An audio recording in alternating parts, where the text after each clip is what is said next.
എന്നോട് ക്ഷമിക്കും മോളെ. ഞാൻ വേണമെങ്കിൽ കിഷനെയും അഖിലയും വിളിച്ച് ഇതൊന്നും വീട്ടിൽ അറിയിക്കരുതെന്ന് പറയാം.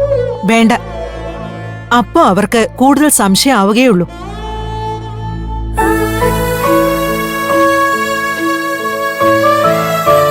പാവം, എന്റെ കുട്ടിക്ക് നല്ല സങ്കടായല്ലോ.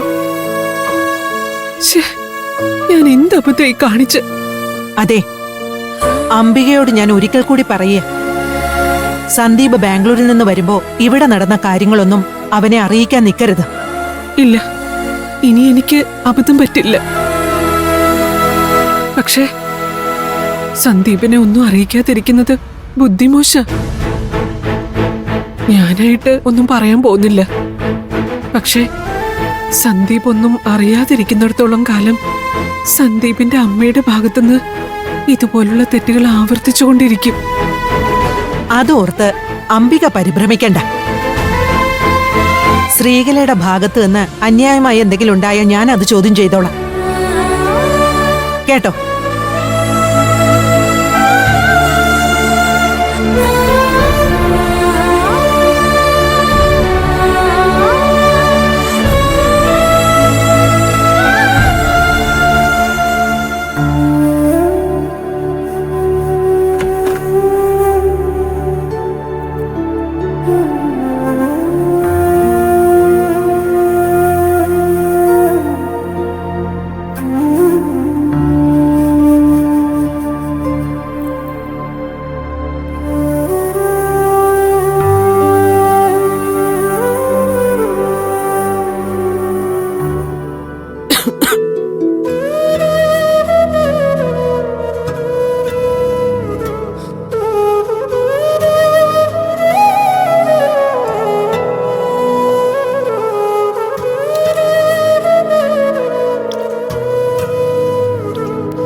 ഞാൻ വെള്ളം തെളിച്ച് ശുദ്ധിയാക്കിയിട്ടുണ്ട്.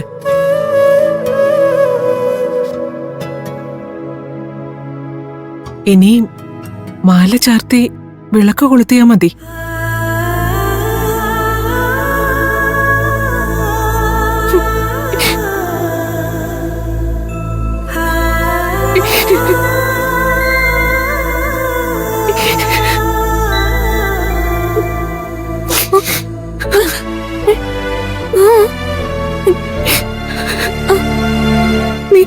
നീ എന്തിനാ എന്നെ ഇങ്ങനെ അവഗണിക്കുന്നെ? എനിക്കത് സഹിക്കാനാവുന്നില്ല മോളെ. ശരിയാണ്, പോലീസ് വന്നതും നിന്നെ കൊണ്ടുപോയതും ആരും അറിയരുതെന്ന് നീ പറഞ്ഞിരുന്നു. പക്ഷെ നിന്നോടുള്ള സ്നേഹം കൊണ്ട് ഞാനതൊക്കെ കിഷനോട് പറഞ്ഞത്. അതെന്താ നീ മനസ്സിലാക്കാത്തത്? നിന്റെയും കിഷന്റെയും കാര്യത്തില് എന്റെ മനസ്സങ്ങനെ ആയിപ്പോയി. എനിക്കെന്താ ചെയ്യാൻ പറ്റുക? നിന്റെ കാര്യത്തിൽ എനിക്ക് അത്ര കരുതലുള്ളത് കൊണ്ടാവും മനസ്സ് ചിലപ്പോ പിടിവിട്ട് ഇങ്ങനെയൊക്കെ സംഭവിച്ചു പോകുന്നത്. അതിന്റെ പേരില് മോൾ എന്നോട് പിണങ്ങല്ലേ ദേവൂട്ടി?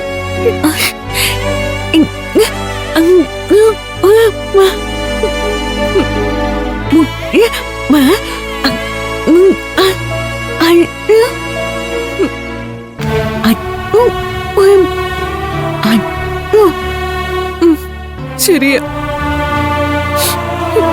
സുകുമാരി അമ്മയോട് പറഞ്ഞ വാക്ക് എനിക്ക് പാലിക്കാൻ പറ്റിയില്ല.